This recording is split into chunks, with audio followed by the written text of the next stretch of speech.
Good morning dear students. मैं Avinash Agrawal, assistant professor of zoology from government Bangar college डीडोना।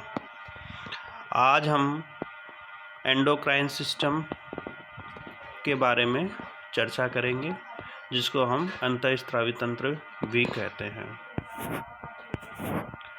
अंतःस्रावी तंत्र के अंदर कुछ ग्रंथियाँ आती है जिनके द्वारा ऐसे स्राव रुधिर में छोड़े जाते हैं जो रुधिर प्रवाह के साथ बहते हुए टारगेट अंग तक पहुंचकर उसकी मैकेनिज्म को कंट्रोल करते हैं।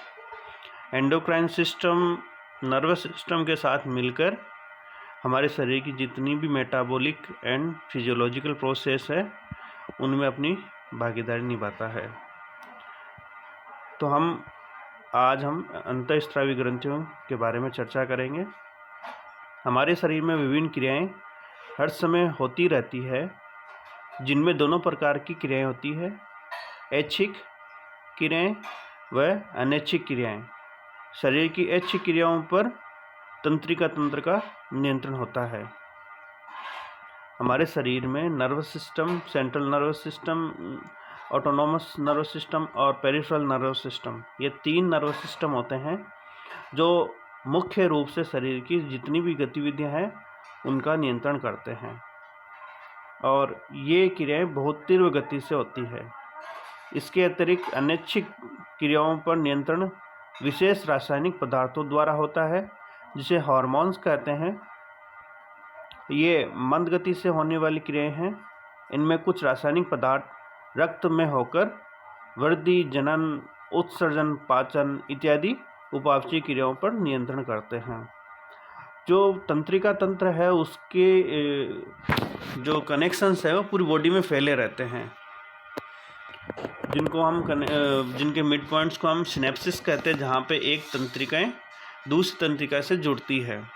तो ये नर्व इम्पल्सेस के द्वारा संदेशों का एक जगह से दूसरी जगह तक परिवहन करते हैं। तो वो क्रियाएं बहुत ही फास्ट होती है। हालांकि तंत्रिका तंत्र में भी मुख्य रूप से ऐच्छिक के साथ साथ अनैच्छिक क्रियाओं का ही नियंत्रण होता है, और जो अंतःस्रावी तंत्र है वो उसका सपोर्टिव सिस्टम की तरह कार्य करता है। शरीर के भीतर कुछ ग्रंथियां ऐसी है जिनका रस नलिका द्वारा उनसे निकलकर रक्त में मिल जाता है या किसी अंग में पहुंचकर अपना कार्य करता है। श्वेत ग्रंथियाँ, लार ग्रंथियाँ, आमाशय, अग्नाशय ग्रंथियाँ, यकृत इत्यादि, इनका स्राव यहाँ तो सीधे अंग के भीतर ही निकलता है।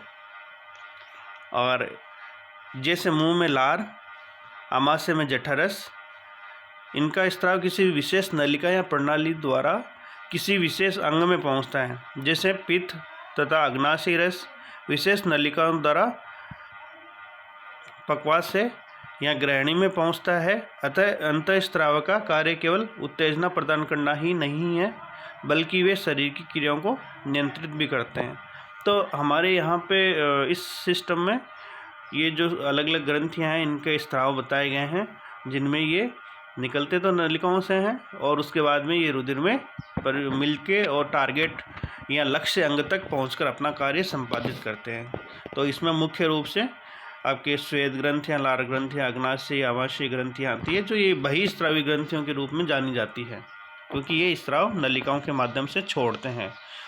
आगे हम देखेंगे कि इसकी डेफिनेशन क्या है और ये किस प्रकार कार्य करता है। शरीर में रुधिर या ब्लड एक महान संयोजक है। इसी के माध्यम से शरीर के विभिन्न अंगों से संदेशों का आदान प्रदान होता है।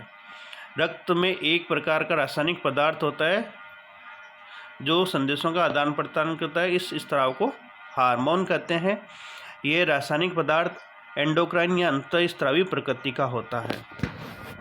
तो ब्लड क्या है? एक ऐसा संयोजी ऊतक है जो कि पूरे रुधिर में विभिन्न पदार्थों का परिवहन करता है, जिसमें पोषक तत्व भी होते हैं, पाचक रस भी होते हैं, दूसरे अन्य हार्मोन्स भी होते हैं और उत्सर्जी पदार्थ भी उपलब्ध होते हैं। तो ये शरीर के विभिन्न अंगों तक पहुंचता है। तो इसी स्राव के साथ में हार्मोन्स को विभिन्न ग्रंथियों के द्वारा छोड़ दिया जाता है, जो धीमी गति से बहता हुआ विभिन्न ग्रंथियों तक पहुंचता है, और यह प्रकृति में अंतःस्रावी होता है। महत्वपूर्ण है, ये नलिका विहीन स्राव होता है, रुधिर के द्वारा इसका परिवहन होता है। इन ग्रंथियों का प्राय संबंधित अंगों से संबंध कटा होता है, इसलिए इनको नलिका विहीन ग्रंथियां कहते हैं। अतः इनके द्वारा स्रावित पदार्थ सीधे रक्त में मुक्त होकर सारे शरीर में बहता है। इन्हीं स्रावी पदार्थों को हार्मोन्स कहते हैं, जैसे थायराइड ग्रंथि से निकलने वाले हार्मोन्स, पीयूष, थाइमस, एड्रिनल इत्यादि ग्रंथियों के स्राव हार्मोन्स की श्रेणी में आते हैं, और इस ग्रंथियों को हम अंतःस्रावी ग्रंथियां कहते हैं। अब मुख्य रूप से मानव शरीर में पाए जाने वाली अंतःस्रावी ग्रंथियां कौन कौन सी होती है? तो गले में थायराइड और पैराथायरॉइड ग्रंथियां हैं, और किडनी के आसपास एड्रिनल या अधिवर्ग ग्रंथि है, और अग्नाशयी रस है, जो कि अंतःस्रावी और बहिस्रावी दोनों प्रकार की ग्रंथि का एग्जाम्पल है। पीयूष ग्रंथि अपने ब्रेन में होती है, और इसको मास्टर ग्लैंड भी कहते हैं, जो कि शरीर की अधिकांश गतिविधियों और दूसरी ग्रंथियों के स्तरों का नियंत्रण करती है। उसके पश्चात आपकी थाइमस ग्रंथि है, जिसमें मुख्य रूप से एंटीबॉडीज़ का परिपक्वन होता है। हमारी इम्यूनिटी सिस्टम को बनाने वाली सेल्स यहाँ पे मैच्योर होती है। उसके पश्चात पीनियल बॉडी, जो हमारी आइज़ के मध्य भाग में उपस्थित होती है, जिसको हम सामान्य भाषा में तीसरा नेत्र भी बोलते हैं। तो ये हमारे शरीर की रिदमिक जो एक्टिविटीज़ है, बैलेंस है, उसको कंट्रोल करती है। इसके अलावा कुछ अन्य संरचनाएं भी है जो स्त्रवण का कार्य करते हैं। तो इन ग्रंथियों के बारे में हम आगे की कक्षा में अच्छे से पढ़ेंगे कि थायराइड ग्रंथि है, तो थायराइड ग्रंथि के द्वारा थायरोक्सिन हार्मोन का स्त्रवण किया जाता है, जो बेसिक मेटाबॉलिक रेट को कंट्रोल करता है, और इसकी उपापचयी गतिविधियों में महत्वपूर्ण भूमिका होती है। और इसी प्रकार आपके जो अन्य ग्रंथियां हैं, कुछ ग्रंथियां आपके कैल्शियम कंट्रोल करती है, आयनों का कंट्रोल करती है, आयन बैलेंस के लिए ज़रूरी होती है, ऑस्मो रेगुलेशन विशेष रूप से। कुछ ग्रंथियां आपके शरीर में फियर, फाइट और फ्लाइट यानी कि विशेष परिस्थितियों में लड़ने योग्य बनाती है। अगर एड्रिनल ग्रंथि की बात करें तो वो एड्रिनलिन का सिक्रेशन करती हैं, एड्रिनलिन और नॉर एड्रिनलिन, जिनको हम एपिनेफ्रिन और नॉर एपिनेफ्रिन भी बोलते हैं। तो ये उत्तेजना उत्पन्न करने का कार्य करता है शरीर में, और उत्तेजना की वजह से हम विषम परिस्थितियों में या तो उससे लड़ते हैं, या उससे भागते हैं, या डरते हैं। तो ये हमारे स्ट्रेस पैदा करती है, जो हमें उस परिस्थिति से मुकाबला करने में सक्षम बनाती है। इसके अलावा आपके कुछ ग्रंथियां पाचन में सहायता करती है, जो भोजन को पचाती है। पीयूष ग्रंथि के द्वारा बहुत सारे स्राव होते हैं, जो शरीर की लगभग अधिकांश गतिविधियों को कंट्रोल करते हैं। एग्जाम्पल के रूप में जैसे ग्रोथ हार्मोन है, वो बॉडी की ग्रोथ को कंट्रोल करते हैं। इसी प्रकार कुछ हार्मोन्स है जो कि रिप्रोडक्टिव सिस्टम को कंट्रोल करते हैं, जिनका रिलीज यहाँ से किया जाता है, जिसमें कि आपके फॉलिकल स्टिमुलेटिंग हार्मोन है FSH, आपके ल्यूटिनाइजिंग हार्मोन है LH। इसी प्रकार आपके खूब सारे हार्मोन्स यहाँ से निकलते हैं, और इन ग्रंथियों के बारे में ही विस्तार से आगे जानेंगे। अब इनकी लोकेशन है वो इस डायग्राम में हम समझ सकते हैं। सबसे पहले तो हम हाइपोथैलेमस की बात करते हैं, तो वो इसको मास्टर ऑफ मास्टर ग्लैंड कहते हैं, क्योंकि जो आपकी पिट्यूटरी ग्लैंड है उसको हम मास्टर ग्लैंड कहते हैं, और उसके स्रावों को रिलीज करना है या इनहिबिट करना है, इसके केंद्र हाइपोथैलेमस में होते हैं। और पीनियल ग्लैंड आपके मध्य में पाई जाती है ब्रेन के। जो आपके थाइमस ग्लैंड है वो गले के आसपास पाई जाती है, उसके साइड में हेड है। और थायराइड एंड पैराथायरॉइड आपके मटर के दानों की जैसी और बटरफ्लाई की जैसी होती है, जो गले के आसपास पाई जाती है। थाइमस है जो चेस्ट के आसपास पाई जाएगी, और थायराइड एंड पैराथायरॉइड आपके गले में पाई जाएगी।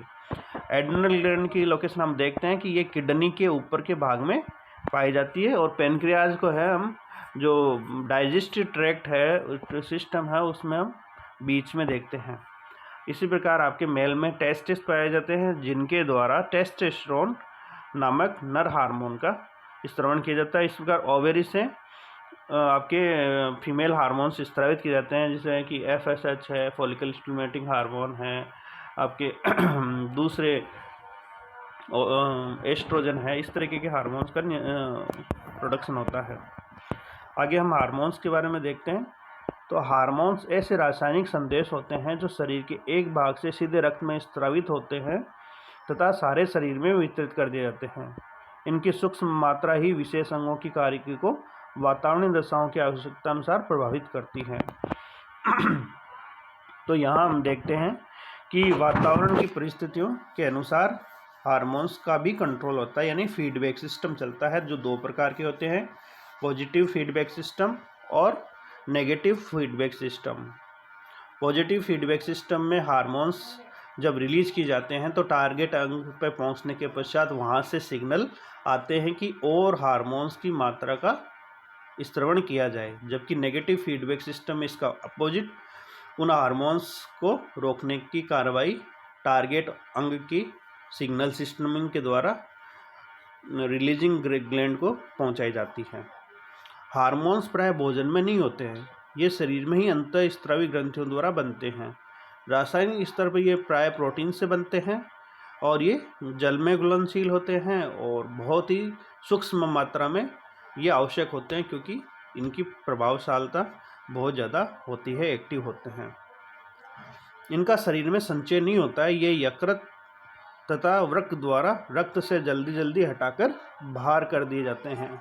प्राय मूत्र के साथ इनका उत्सर्जन होता रहता है। कुछ हार्मोन्स का शरीर की सारी कोशिकाओं पर, लेकिन अधिकांश का शरीर की कुछ निश्चित कोशिकाओं पर ही प्रभाव पड़ता है। तो यहाँ हमने हार्मोन्स की बेसिक क्रियाएं देखी कि ये शरीर में सामान्यतः नहीं बनते हैं, प्रोटीन प्रकृति के होते हैं, जल में घुलनशील होते हैं, थोड़ी सी मात्रा में ही प्रभावशाली होते हैं, शरीर में संचयन नहीं होता है और यकृत और किडनी या वृक्क द्वारा इनको शरीर से समयानुसार हटाया जाता है और मूत्र के साथ ये उत्सर्जन से बाहर निकलते हैं और काफ़ी कोशिकाओं पे, काफ़ी शरीर के अंगों पर ये अपना नियंत्रण दिखाते हैं। अब इसके कार्य हम इस कक्षा में पढ़ेंगे। तो ये सबसे इम्पोर्टेंट काम है उपापचय पर नियंत्रण करना। अग्नाशय जैसे ग्रंथियों से पाचक रसों का जो स्त्रवण होता है उससे पाचन की गतिविधि नियंत्रित होती है। इसी प्रकार अपनी अनैच्छिक क्रियाएं जैसे हृदय का धड़कना, श्वास की गति का नियंत्रण इत्यादि भी इसी के द्वारा किया जाता है। शरीर के कुछ अंगों को सक्रिय करता है और कुछ को निष्क्रिय भी करता है। शरीर में अपन कई गतिविधियां इनके द्वारा कंट्रोल होती है। जैसे एड्रेनल ग्लैंड की हम बात करें तो उत्तेजना की उपस्थिति उसी की वजह से देखने को मिलती है। प्रजनन से संबंधित अंगों का विकास तथा उनकी संपूर्ण क्रियाविधि पर नियंत्रण का कार्य किया जाता है। तो यहाँ पे हमने देखा था ओवेरी और टेस्टिस के द्वारा यहाँ पे हार्मोन्स का स्त्रवण होता है। शरीर की समुचित वृद्धि तथा बाह्य वातावरण बनाया जाता है। तो यहाँ हम देखते हैं कि शरीर की जो फिजियोलॉजिकल एंड मेटाबॉलिक कंडीशंस है, बायोकेमिकल और फिजियोलॉजिकल जो बैलेंस है, बायोफिजिकल बैलेंस है, उसको ये कंट्रोल करने में महत्वपूर्ण भूमिका निभाते हैं। तो हमारे शरीर के अधिकांश गतिविधियों का परोक्ष या अपरोक्ष रूप से ये नियंत्रण करता है और हम इसको तंत्रिका तंत्र का असिस्टेंट या सहायक के रूप में देखते हैं, क्योंकि शरीर में जो कंट्रोल सिस्टम है वो मुख्य रूप से तो तंत्रिका तंत्र के द्वारा किया जाता है, लेकिन उसका छोटा वर्जन हम देख सकते हैं जो शरीर की क्रियाओं का नियंत्रण करता है, वो है अंतःस्रावी तंत्र। तो हम इसका रिव्यू एक बार कर लेते हैं। सबसे पहले तो हम अंतःस्रावी तंत्र है उसकी परिभाषा क्या है वो समझते हैं, और दूसरा हार्मोन्स किसे कहते हैं वो समझते हैं। उसके अलावा आपके कौन कौन सी ग्रंथियाँ पाई जाती है, उनके नाम और इनके हार्मोन्स के कार्य क्या है। तो ये सारी चीज़ें हमने समझी है। और नलिका विहीन ग्रंथियाँ होती है जिनको कुछ विशेष स्त्राव होते हैं जो सीधे रुधिर में छोड़े जाते हैं, जिनको हम हार्मोन्स कहते हैं। और उसके अलावा ये शरीर की विभिन्न अनैच्छिक क्रियाओं पर नियंत्रण करते हैं और ये शरीर की ऊपर से नीचे तक हमने ग्रंथियों को देखा था। ऊपर हाइपोथैलेमस, फिर पीयूष ग्रंथि, फिर पीनियल ग्रंथि, फिर उसके पास हमने देखा था कि थायराइड और पैराथायरॉयड है। उसके बाद में हमने देखा था कि थाइमस ग्रंथि है। उसके पश्चात हमने नीचे देखा था अग्नाशय है, एड्रिनल ग्रंथि है, और उसके अलावा टेस्टिस एंड ओवरी और कुछ अन्य संरचनाएं हमें देखने को मिलेगी।